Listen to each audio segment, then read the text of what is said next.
Taste the Daily. தமிழகத்தில் 2025 இந்த 21 நாட்களில் அதிர்ச்சி ஊட்டக்கூடிய வகையில் 49 பெண்கள் பாலியல் வன்கொடுமைக்கு ஆளாக்கப்பட்டிருக்கிறார்கள். சிறுமிகள், மாணவிகள், பெண்கள், மூதாட்டிகள் என 49 பேரும் சீரழிக்கப்பட்டிருக்கக்கூடிய அந்த புள்ளி விவரங்களை தற்போது பார்க்கலாம்.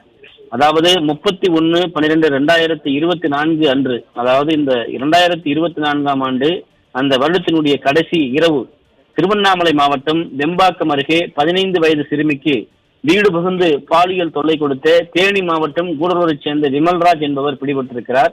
அது 2/1/2025 2 நாட்கள் கடந்துதான் அந்த குற்றவாளி அடையாளம் காணப்பட்டிருக்கிறார். அதே போன்று அந்த 2025 அந்த பிறந்த முதல் நாளே சென்னை வில்லிவாக்கத்தில் 9 வயது சிறுமி பாலியல் தொல்லைக்கு அளித்த சம்பவத்தில் வில்லிவாக்கம் நேருநகர் பகுதியைச் சேர்ந்த சிதம்பரம் என்கிற அந்த பெயிண்டர் என்பவர் பொதுமக்கள் பிடித்து காவல்துறையிடம் ஒப்படைத்திருக்கிறார்கள். 4/1/2025 அன்று வேலூர் மாவட்டம் குடியாத்தம் பகுதியில் 9ஆம் வகுப்பு படிக்கக்கூடிய மாணவியை சீரழித்து அவர் கர்ப்பமாக்கப்பட்டிருக்கிறார். கெவின் என்கிற இளைஞர் பிடித்து விசாரணைக்கு மேற்கொள்ளப்பட்டு கைது செய்யப்பட்டிருக்கிறார். 4/1/2025 அன்றே செங்கல்பட்டு மாவட்டம் மதுராந்தகம் அருகே பள்ளி மாணவி பாலியல் அத்துமீறலுக்கு ஈடுபட்டு தச்சூர் மற்றும் திருக்கழுக்குன்றம் பகுதியைச் சேர்ந்த கல்லூரி மாணவர்கள் உட்பட 4 பேர் கைது செய்யப்பட்டிருக்கிறார்கள். அதே 4ஆம் தேதி திருப்பத்தூர் மாவட்டம் பல்லடம் அருகே 13 வயது சிறுமி கூட்டு பாலியல் தொல்லை அளிக்கப்பட்டிருக்கக்கூடிய அந்த சம்பவத்தில் வேலம்பட்டியைச் சேர்ந்த குமார், மகேஷ்குமார், சிரஞ்சீவி என்கிற 3 பேர் கைது செய்யப்பட்டிருக்கிறார்கள். 26/12/2024 நடைபெற்ற அந்த சம்பவத்தில் 4/1/2025 தேதி தான் இதற்கு வழக்கு பதிவு செய்து இந்த சம்பவப்பட்ட குற்றவாளி கைது செய்யப்பட்டிருக்கிறார்.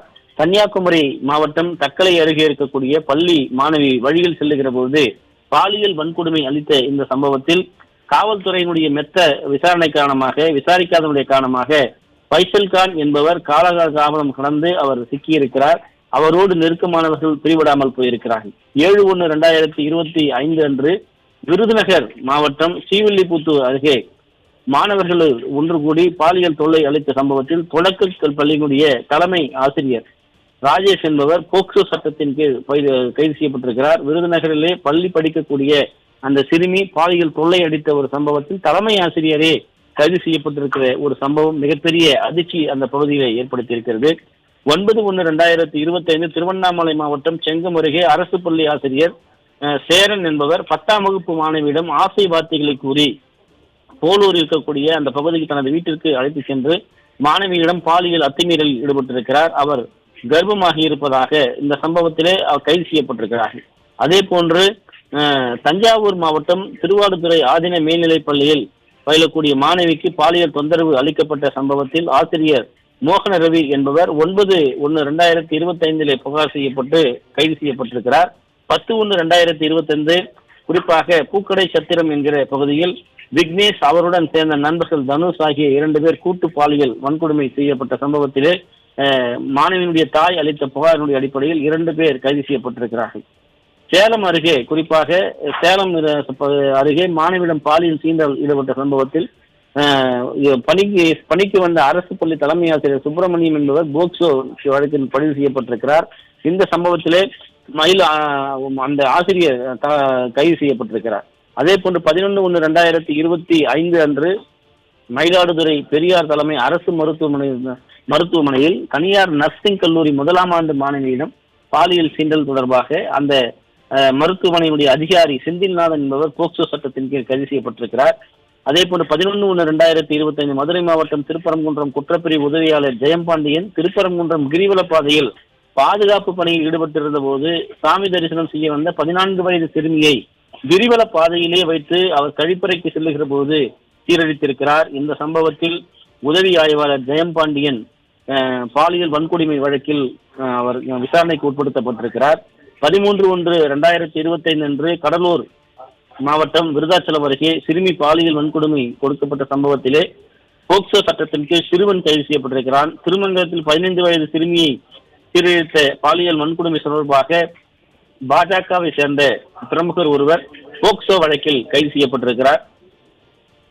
14/1/2025 அன்று திருவண்ணாமலை மாவட்டம் செங்கம் அருகே அண்ணன் மகளுக்கு பாலியல் கொடுத்த சம்பவத்தில் போக்சோவில் ஒரு நபர் கைது செய்யப்பட்டிருக்கிறார். 15/1/2025 அன்று கன்னியாகுமரி மாவட்டம் இரணியல் என்கிற பகுதியில் கல்லூரி மாணவி ஒருவருக்கு இன்ஸ்டாகிராம் மூலமாக பழகி ஆபாச பணங்களை அனுப்பி மிரட்டிய சஜின் என்கிற நபர் போக்சோ வழக்கிலே சிக்கியிருக்கிறார். 16/1/2025 அன்று சென்னை மயிலாப்பூரில் பெற்ற மகளையே பாலியல் தொழில் ஈடுபடுத்திய தம்பதிகள் உட்பட 4 பேர் சிக்கியிருக்கிறார்கள். மிகப்பெரிய அளவில் அந்த சிறுமிக்கு பாலியல் வன்கொடுமைக்கு இழைக்கப்பட்டு அநீதி இழைக்கப்பட்டிருக்கிறது. குறிப்பாக 6 சிறுமிகள் பாலியல் வன்கொடுமைக்கு ஆளாக்கியுள்ளது விசாரணையில் தெரிய வந்திருக்கிறது. இது மிகப்பெரிய அதிர்ச்சி ஊட்டக்கூடிய ஒரு பாலியல் வன்கொடுமை சம்பவமாக இந்த ஆண்டினுடைய தொடக்கத்திலேயே நிகழ்ந்திருக்கக்கூடியதை பார்க்க முடிகிறது. 17/1/2025 ராமநாதபுரம் மாவட்டம் கமுதியில் 5 வயது சிறுமிக்கு பாலியல் தொல்லை கொடுத்த கூலி தொழிலாளி தட்சிணாமூர்த்தி என்பவர் போக்சோவில் சிக்கியிருக்கிறார். 17/1/2025 அன்று பாலியல் அத்துமீறலில் ஈடுபட்ட முதியவர் சண்முகம் என்பவர் போக்சோ சட்டத்தின் கீழ் கைது செய்யப்பட்டிருக்கிறார். 18/1/2025 அன்று வேலூரில் பள்ளி மாணவிக்கு பாலியல் அளித்த தனியார் பள்ளி ஆசிரியர் முகமது சலியா என்பவர் போக்சோ வழக்கில் சிக்கியிருக்கிறார். 18/1/2025 அன்றைய தினமே கரூரில் 16 வயது சிறுமிக்கு பாலியல் தொல்லை கொடுத்த காவலர் இளவரசன் என்பவர் போக்சோ வழக்கில் சிக்கியிருக்கிறார்.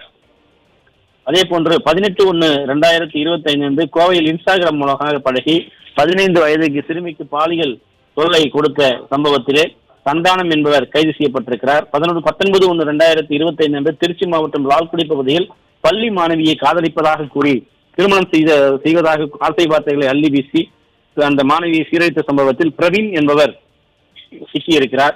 20/1/2020 தஞ்சாவூர் மாவட்டம் அதிராமப்பட்டினத்தில் 16 வயது சிறுமியை பாலியல் வன்கொடுமை செய்த விவகாரத்தில் அரவிந்த் மற்றும் சரண் என்கிற இருவர் போக்சோவில் கைது செய்யப்பட்டு விசாரணைக்கு உட்படுத்தப்பட்டிருக்கிறார்கள்.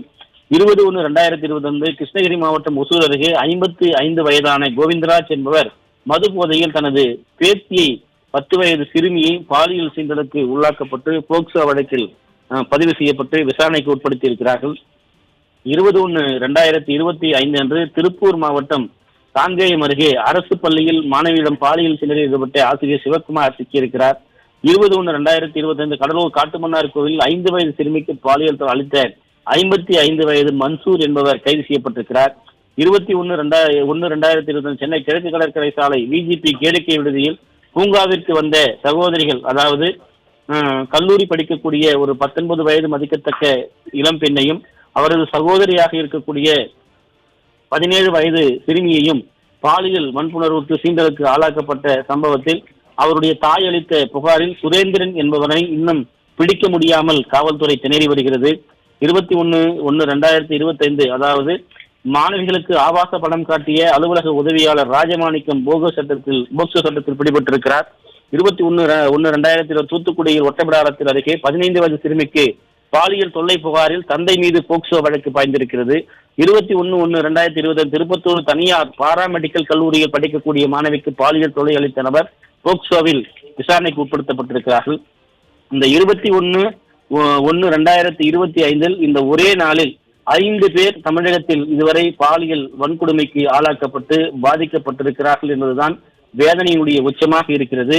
குறிப்பாக இந்த மூதாட்டிகள் 3 பேர் பாலியல் வன்கொடுமைக்கு ஆளாக்கப்பட்டிருக்கிறார்கள். 1/1/2025 இந்த ஆண்டின் தொடக்கத்திலேயே கிருஷ்ணகிரி மாவட்டம் ஒசூரில் யாசகம் பெற்று வந்த 80 வயது மூதாட்டியை வனப்பகுதியில் கொண்டு சென்று பாலியல் வன்கொடுமை செய்த சம்பவம் அந்த பகுதியில் மிகப்பெரிய ஒரு அதிர்ச்சியை ஏற்படுத்தியிருக்கிறது.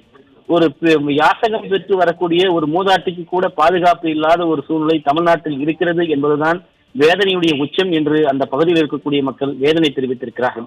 அடுத்த நாளே இந்த ஆண்டினுடைய தொடக்கத்தினுடைய மறுநாளே 2/1/2025 அன்று நாகப்பட்டினம் மாவட்டம் திருப்பூண்டியில் மனநிலை பாதித்த 65 வயது மூதாட்டியை பாலியல் வன்கொடுமை செய்து துன்புறுத்தி கொலை செய்த 27 வயது மதிக்கத்தக்க இளைஞர் ராமன் என்பவர் பிடிபட்டிருக்கிறார். 6/1/2025 அன்று திருவள்ளூர் மாவட்டம் ஊத்துக்கோட்டை அருகே மூதாட்டியை பாலியல் வன்கொடுமை செய்து கடுமையாக தாக்கிய சம்பவத்தில் ராஜா என்கிற காமுகனை கைது செய்திருக்கிறார்கள். தமிழகத்தில் 3 மூதாட்டிகளுக்கு பாலியல் வன்கொடுமை இழைக்கப்பட்ட அந்த சம்பவம் என்பது மிகப்பெரிய அதிர்வலைகளை ஏற்படுத்தி இருக்கிறது. அதே போன்று இந்த சென்னை பூக்கடை கந்தசாமி கோயில் பெண் பக்தரிடம் பாலியல் சில்முசம் செய்த பாதுகாவலர் ரமேஷ் என்பவர் சிக்கியிருக்கிறார். இது 13/1/2025 அன்று நடைபெற்றிருக்கிறது.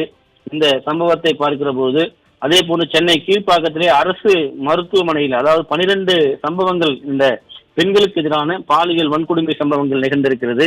சென்னை கீழ்ப்பாக்கம் அரசு மருத்துவமனையிலே மருத்துவம் பயிலக்கூடிய மாணவியிடம் தகாத முறையில் நடந்து கொண்ட போதை ஆசாமி பொதுமக்கள் பிடித்து போலீசாரிடம் ஒப்படைத்திருக்கிறார்கள். இது 3/1/2025 அன்று நடந்திருக்கிறது. 5/1/2025 திருவள்ளூரில் ஓடும் ரயிலில் இளம் பெண்ணுக்கு பாலியல் அளித்த இளைஞர்கள் ஹபீபுல்லா என்பவர் சிக்கியிருக்கிறார். 5/1/2020 சென்னை வேளச்சேரியில் வீட்டு பணிப்பெண்ணிடம் பாலியல் தொல்லை அளித்த ஓய்வு பெற்ற அரசு விடுதி வார்டன் பொன்னையன் சிக்கியிருக்கிறார். 8/1/2025 அன்று தருமபுரி மாவட்டம் காரிமங்கலம் அருகே பேராசிரியைக்கு பாலியல் தொல்லை அளித்த கிருஷ்ணகிரி மாவட்டம் பல்கூரை சேர்ந்த பொறியாளர் திருப்பதி என்பவர் சிக்கியிருக்கிறார். 9/1/2025 அன்று சென்னை டிஜிபி அலுவலகத்தில், அதாவது சென்னையில் இருக்கக்கூடிய காவல்துறை இயக்குனர் அலுவலகத்தில் அமைச்சு பணி செய்து வரக்கூடிய பாக்கியராஜ் என்கிற அந்த அதிகாரி ஒரு மாணவிக்கு பாலியல் தொல்லை எடுத்திருக்கிறார். குறிப்பாக அவர் தாயோடு ஏற்பட்ட நெருக்கம் தொடர்ந்து மாணவிக்கும் பாலியல் வன்கொடுமை அளிக்கப்பட்ட சம்பவம் என்பது மிகப்பெரிய அதிர்ச்சிக்குள்ளாகி இருக்கிறது. பாதிக்கப்பட்ட மாணவி சிந்தாதிரிப்பேட்டை காவல் நிலையத்திலே புகார் அளித்து பாலியல் வன்கொடுமை சம்பவமாக அது பதிவு செய்யப்பட்டிருக்கிறது. ஆனால் பாக்கியராஜ் இதுவரை கைது செய்யப்படவில்லை என்கிற அதிர்ச்சி தகவல் வெளியாகி இருக்கிறது. குறிப்பாக காவல்துறை இயக்குனர் அலுவலகத்தில் பணியாற்றுவதற்கு பாதுகாப்பு இல்லை என்பதை இந்த செய்தி உறுதிப்படுத்துகிறது. 13/1/2025 சென்னை கீழ்ப்பாக்கம் அரசு மருத்துவமனையில் மது போதையில் பாலியல் தொல்லை அளித்த சதீஷ்குமார் என்கிற இளைஞர் சிக்கியிருக்கிறார். சேலம் மாவட்ட ஆட்சியர் அலுவலக வளாகத்தில் 25 வயது பெண்ணுக்கு பாலியல் தொல்லை அளித்த 55 வயது அரசு அதிகாரி தேவராஜன் என்பவர் பிடிபட்டிருக்கிறார். 13/1/2025 பூக்கடை கந்தசாமி கோயிலில் பெண் பக்தரிடம் திருமணம் செய்த பாதுகாவலர் ரமேஷ் என்பவர் பிடிபட்டு விசாரணைக்கு உட்படுத்தப்பட்டிருக்கிறார். 14/1/2025 அன்று புதுக்கோட்டை மாவட்டம் பொன்னமராவதி அருகே மனநலம் பாதிக்கப்பட்ட பெண்ணுக்கு கோயில் பூசாரியே முருகேசன் என்பவர் பாலியல் தொல்லை அளிக்கக்கூடிய சம்பவம் பரபரப்பை ஏற்படுத்தியிருக்கிறது. 13/1/2025 அன்று சென்னை ஐஐடி ஆராய்ச்சி மாணவியிடம் அந்த பகுதியில் இருக்கக்கூடிய பேக்கரி நடத்த வரக்கூடிய ஸ்ரீராம் என்பவர் பாலியல் துன்புறுத்தலில் ஈடுபட்ட சம்பவம் அதிர்ச்சியை ஏற்படுத்தியிருக்கிறது. அதே போன்று சேலம் மாவட்டம் மேட்டூர் அருகே இருக்கக்கூடிய இரவில் குழந்தையோடு உறங்கிக் கொண்டிருந்த இளம் பெண்ணுக்கு வீட்டுக்குள் நுழைந்து பாலியல் அத்துமீறலில் ஈடுபட்டிருக்கிறார்கள் இளைஞர்கள் கொண்ட கும்பல். அதே போன்று 21/1/2025 அன்று திருப்பத்தூரிலே தனியார் பாராமெடிக்கல் கல்லூரி மாணவிக்கு பாலியல் தொல்லை அளிக்கப்பட்ட சம்பவம் பரபரப்பை ஏற்படுத்தியிருக்கிறது. தமிழகத்தில் இப்படி போக்சோ வழக்குகள் இளம் பெண்கள், மாணவிகள், பல்கலைக்கழக மாணவிகள், கல்லூரி மாணவிகள் என 32 பேர் சீரழிக்கப்பட்டிருக்கிறார்கள். 12 பெண்கள் சீரழிக்கப்பட்டிருக்கிறார்கள். அதே போன்று கூட்டு பாலியல் வன்கொடுமையில் 2 பெண்கள் பாதிக்கப்பட்டிருக்கிறார்கள். 29/12/2024 ஆண்டு நடைபெற்ற சம்பவத்தில் 1/1/2025 தான் இந்த சம்பவம் வெளியாகி இருக்கிறது. ராமநாதபுரம் மாவட்டம் 40 வயது மதிக்கத்தக்க பெண் புத்தியந்தல் என்கிற ரயில்வே தண்டவாளம் அருகே இயற்கை உபாதியை கழிக்கச் சென்ற போது 4 பேர் கொண்ட அரக்க குணம் படைத்த கும்பல் அந்த பெண்ணை சீரழித்திருக்கிறார்கள்.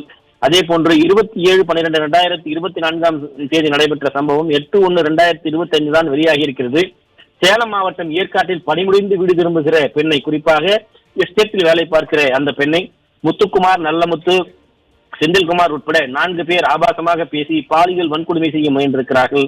இந்த புகாரில் அவர் புகார் அளித்திருக்கிறார். இது தொடர்பாக விசாரணை நடத்தி வருவதாக காவல்துறை தரப்பில் தெரிவிக்கப்பட்டிருக்கிறது. இதுபோன்று தமிழகத்திலே இந்த 21 நாட்களில் 32 சிறுமிகள் போக்சோ வழக்கில் பாதிக்கப்பட்டிருக்கிறார்கள். 12 பெண்கள் பாலியல் வன்புணர்வுக்கு ஆளாக்கப்பட்டிருக்கிறார்கள். 2 மூதாட்டிகள் கூட்டு பாலியல் வன்கொடுமைக்கு ஆளாக்கப்பட்டிருக்கிறார்கள். 3 பெண்கள் அதே போன்று இந்த பாதிக்கப்பட்ட பாலியல் வன்கொடுமைக்கு ஆளாக்கப்பட்டு 49 பேர் இந்த 21 நாட்களில் பாலியல் வன்கொடுமை சம்பவங்களுக்கு ஆளாக்கப்பட்டிருக்கக்கூடிய இந்த சம்பவம் என்பது மிகப்பெரிய அதிர்ச்சியை ஏற்படுத்தி இருப்பது குறிப்பிடத்தக்கது.